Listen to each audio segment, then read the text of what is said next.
दोस्तों, quick news का एक बार फिर से क्विक न्यूज़ के एपिसोड में आप सभी का स्वागत है। दोस्तों, आज भारत की लोकसभा में वित्त मंत्री निर्मला सीतारमण ने लगातार 7वां बजट लोकसभा में पेश किया। वित्त मंत्री ने बजट पेश करते हुए कहा, सरकार का फोकस गरीब, महिला, युवा, अन्नदाता पर रहेगा। सरकार जॉब के लिए अवसर बढ़ाएगी। बजट की 6 बातें आपके सामने पेश है। दोस्तों, पहली बात, पहले नौकरी वालों के लिए 1 लाख से कम जिसकी सैलरी होने पर EPFO में पहली बार रजिस्टर करने वाले लोगों को 15,000 की मदद 3 किस्तों में दी जाएगी। दूसरी बात, एजुकेशन लोन, जिन्हें सरकारी योजनाओं के तहत कोई फ़ायदा नहीं मिल रहा है, उन्हें देश भर के संस्थानों में एडमिशन के लिए लोन मिलेगा। लोन का 3% तक पैसा सरकार देगी। इसके लिए वाउचर ले जाएंगे जो हर साल 1 लाख स्टूडेंट को मिलेंगे।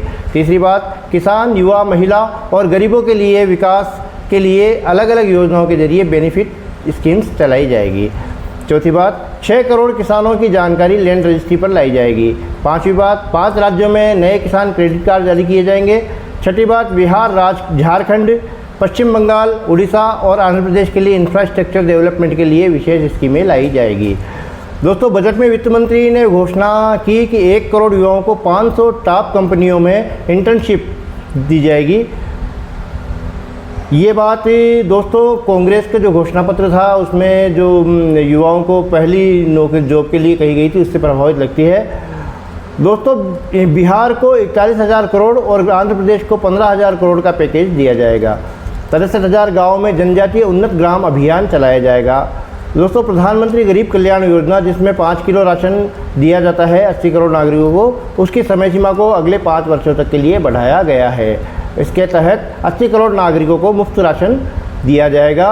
बजट भाषण में ये बात निर्मला सीतारमण ने कही है। इसके अलावा दोस्तों, सोना चांदी सस्ते होंगे।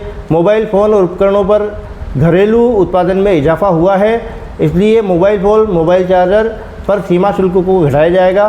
कैंसर के मरीजों के लिए 3 और दवाओं को पूरी तरह एक्साइज ड्यूटी से मुक्त कर दिया जाएगा। X ray tube, plate, panel detector से भी सीमा शुल्क घटाया जाएगा। सोने और चांदी पर सीमा शुल्क की 6% और प्लेटिनम पर 6.4% PCB घटाया जाएगा। वित्त मंत्री ने घोषणा की कि सरकार सब्सिडी लोन योजना लाएगी।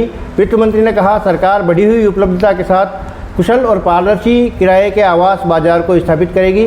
शहरी आवास के लिए सस्ती दरों पर ऋण की सुविधा के लिए सरकार ब्याज सब्सिडी योजना लाएगी।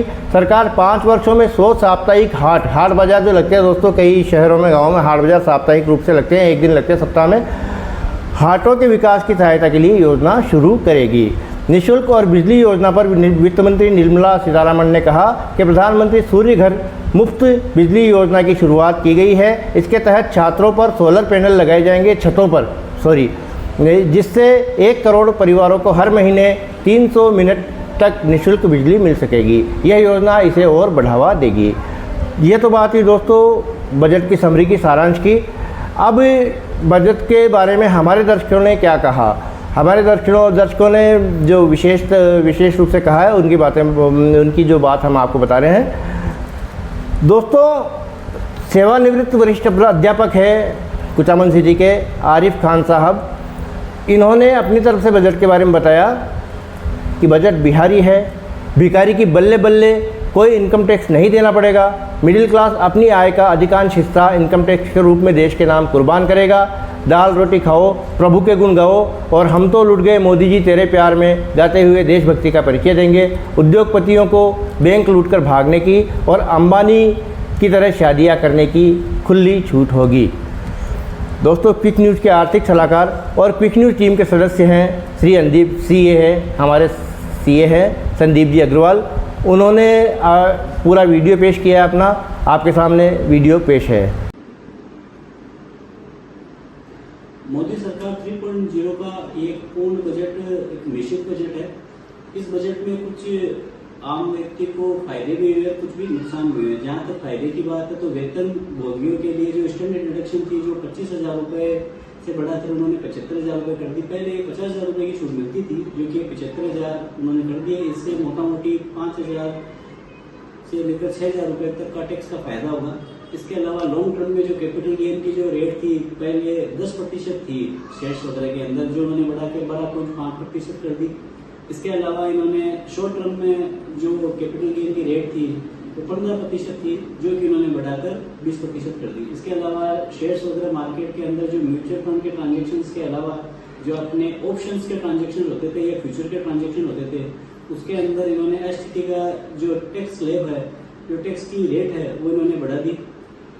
इसके अलावा अगर बात करें तो जहां तक अच्छाई की बात है तो इस बजट के अंदर सबसे बढ़िया ये काम इन्होंने ये किया कि जो गरीब कल्याण योजना था उसके अंदर जो मुफ्त अन्न जो गरीब परिवारों को दिया जाता था उसका दायरा इन्होंने 5 वर्ष बढ़ा दिया है। लेकिन मुझे जहां तक लगा ये बजट एक केवल कांग्रेस का जो घोषणा पत्र था उसकी कोई केवल एक छाया पड़ती लगी।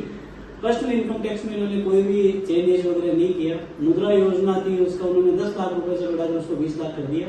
कुल मिलाकर ये बजट कहते एक मिश्रित बजट था जिसमें मेरे हिसाब से मध्यम वर्गीय के लिए इसमें ज्यादा कुछ नहीं। दोस्तों इनके अलावा विपक्ष की जाहिर है विपक्ष ने भी बजट के बारे में कुछ कहा होगा।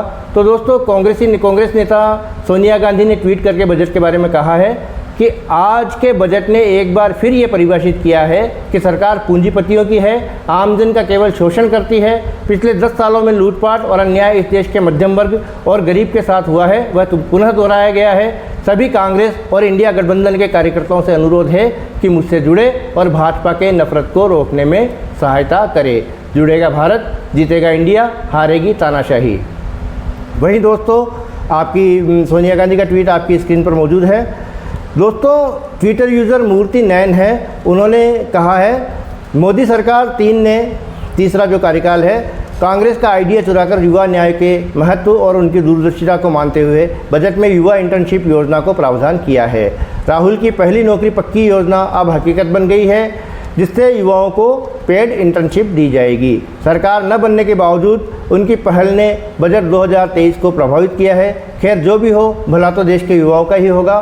भाजपा 1 करोड़ युवाओं को इंटर्नशिप देगी, ये अगर ये योजना भी जुमला ना निकली तो। धन्यवाद राहुल गांधी। तो दोस्तों ये आज के बजट की समरी हुई है। अब धन्यवाद, बहुत बहुत धन्यवाद।